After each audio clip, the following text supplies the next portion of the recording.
Alright, so magandang araw ho sa inyong lahat mga kapatid. Pag-usapan naman natin ngayon, eto naman pong si Sara at saka si Torre. Abay, akalain nyo ha, question po ni VP Sara ang pagkakatalaga ni PBBM dyan po kay General Torre. Eto yung, naalala ko lang, kumwestiyon ding isa rito yung kanyang kapatid. Diba? Sabi niya ha, eto, mamaya na ngayon si Baste. Sabi rito, masyadong sketchy. Ibig sabihin, tawag dito, parang hindi pinag-isipan, walang malinaw na dahilan, walang malinaw na basihan. Ibig sabihin po, na naman, di lang niya sinabi, bangag lang si PBBM na nagdesisyon nito. Yun kasi yung narrative nila eh. Masyadong sketchy yung decision, VP Duterte on Torre's appointment as PNP chief. Sabi rito, may recent findings daw ang Senate of violations of law of this police officer. Eh ano naman ngayon kung Senate finding lang yon? Eh yun ngang complain na yun, hindi nga yun, sabi nga ni Boyeng Rimulya, hindi nga po yun committee report eh. Kumbaga personal complaint filed by Senator Amy Marcos. Pagtataka, he is not a party. 'Di ba? Hindi po siya bahagi ng pamilya ng mga Duterte, pero siya yung nag-file noon. Baka gusto maging kapamilya. Sabi, so bakit mo naman gagawing chief of police? So ibig sabihin sinampahan ng kaso si Torre para hindi ma-appoint? Masyadong sketchy yung decision, sabi niya. Torre has defended his decision to serve the warrant of arrest against Duterte, saying he had the backing of both the OJ and the PNP. A Senate panel inquiry led by Amy, sister of PBBM, earlier claimed that the Philippines had no legal obligation to arrest the former leader and turn him over to the ICC, and that the arrest violated the former leader's right. Yun lang ang finding ni Amy. Yun lang yung finding niya, because from the very beginning, 'di ba? Yun na one-sided na si Amy.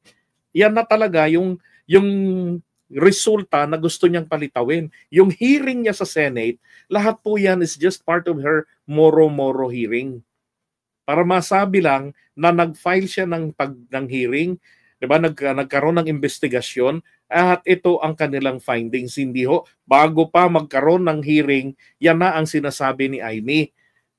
Wala pong legal obligation ang ating gobyerno na arestuhin si Digong. Bakit tayo hindi magkakaroon ng legal obligation? Kinikilala ng ating bansa ang international laws, di ba? We recognize, we adopt the UNCLOS. Ginagamit natin ang UNCLOS panglaban sa China. That is international law. Di ba?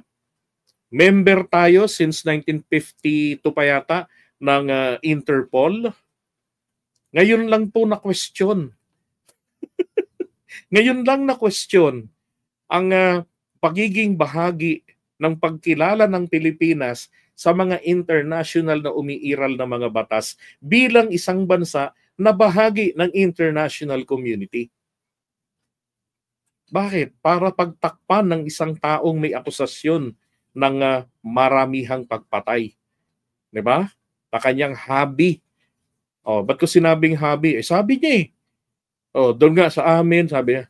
Sa amin, sa Davao, I find time to do the killing. Putang ina yung mga yan. Patayin ko pa yan eh. 'Di ba? Pinagmamalaki niya pa yon. With all his kayabangan. Pero totoo naman pala. Kasi mismo siya ang umaamin. Because he knew na kung makakasuhan siya pagbaba sa pwesto, he is already 70 years old, and therefore, sabi niya sa revised penal code natin, ang 70 years old ay dapat pinalalaya na. Binibigyan ng parol ng makapag-Christmas party sa bahay nila.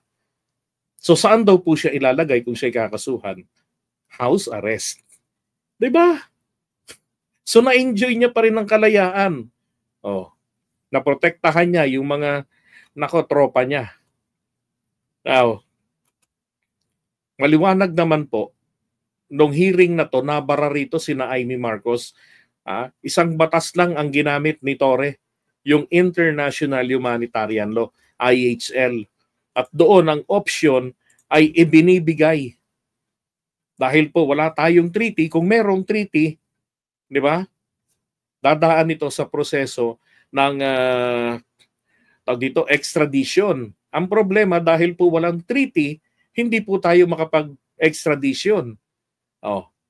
So ano ang option? Ang nakalagay po ron sa IHL ay kapag ang isang Pilipino o sino man dayuhan na naririto sa Pilipinas na gumawa ng mga krimen na kung saan ay merong jurisdiction ang international body, yun na nga po, yung crimes against humanity, diba? At iniimbestigahan na ng international body, which is in this case ICC, tayo po ay nag-give way na, nag-give in na tayo sa kanila. Hindi na tayo nagkakandak ng sarili nating investigation. Lalo na yan, Presidente, magkakanda ka ng investigation. Parang yung panahon lang ni Cory Aquino yan eh. Diba? No, sinabi ni Louis Beltran na nung may kudeta, si Cory Aquino natakot, nagtago sa ilalim ng kama. Siguro naman kahit sinong babaeng presidente, bombahin yung gilid ng Malacanang, di ka magtatago. Diba? Paglindol nga, ang turo ng teacher, magtago ka sa ilalim ng lamesa. Noong 1980s, effective yun. Noong 60s, 70s. Pero noong 90s, nauso na yung mga plastic na galing ng China, hindi na effective yun. Diba? Ang effective doon, lumayas ka, lumabas ka ng building, punta ka sa open field. So kay Cory Aquino, nagtago sa ilalim ng kama. Okay lang naman yun. Kaya lang masyadong sensitive ang ale, dinimanda si Louis Beltran. Ay nako. Tapos eto tingnan niyo yung question dito ni ni Sarah. Ito lang yung sagot sa kanya ni Torre. I respect the opinion of Vice President and the opinion of everyone regarding the things we've done during the arrest of Mr. Duterte and his eventual transfer to The Hague. With all his sarcastic smile. May ano yan. Eto. Sana yan? Wala. Ito yung kapatid niyang magaling. Chief PNP na tatlong ranggo ang tinalunan para maging Chief PNP. Tatlong ranggo daw ang tinalunan para maging Chief PNP. Papaanong magiging tatlong ranggong tinalunan? 2-star general siya. Di ba? 2-star general siya eh. At ang Pangulo ay mayroong karapatan na hindi nga man lang subject ng CA ang appointment na yan. Katulad ng appointment na gagawin ng Pangulo sa mga members ng mga constitutional body. Ngayon, etong sabi ko, Mami Peng mukhang atrasadong utak nito ni Baste 'Di ba? Because etong sinasabi niya absolutely refers to Bato de la Rosa.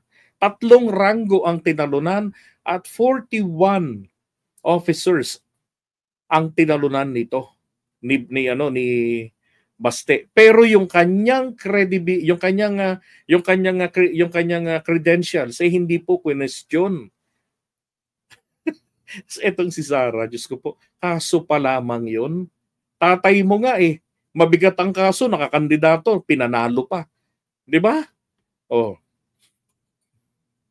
Because this is not merit-based promotion. Hindi daw merit-based promotion. Yung kay Bato de la Rosa, di ba? Ikumpara mo si Bato de la Rosa at si Torre. Si Torre nasa CIDG na. Di ba? Ang dami ng hinawakang posisyon, ang dami ng mga achievements nito. Kung pagdating sa merit, pinakamalaki pong merit na nito ay ang mapili ka ng Pangulo at i-appoint ka bilang Chief PNP. At yun po ay hindi questionable. Walang makaka-question dun. Yun ang isa sa mga absolute na appointment ng ating Pangulo. Pero pwede naman po niyang sibakin kung hindi karapat-dapat sa paningin niya. Di ba? Hirap, ano gagawin mong presidente ganito? Certified bangag. Tapos yung active running, aray ko. Eh nga, may sumigaw pang tama. Pabor-based promotion, di ba? Pabor-based promotion, di ba? Sakto nga eh. Kay Bato de la Rosa yan eh. Oh, di ba? Chief PNP ng Davao City, naging 4-star general agad-agad. Oh, kaya tingnan niyo si Bato de la Rosa, ang lusog-lusog pa sa Senado. Kasi hindi pa po talaga dapat siya ma-appoint eh. Kahit na siya PM mayor, o hindi po siya in-appoint ni Digong, nako, malabo itong makakuha ng appointment na maging chief PNP. I doubt dun sa kanyang mga achievements. Diyos ko pong magkapatid na ito. Parehong may saltik. Anong sabi lang ni Torre dito? Well, it all goes back to him. Sana magkaroon din to ng kaso at magkawarrant, ano? Tapos si Torre yung uhuli. Ay, nako, my goodness, itong magkapatid na ito.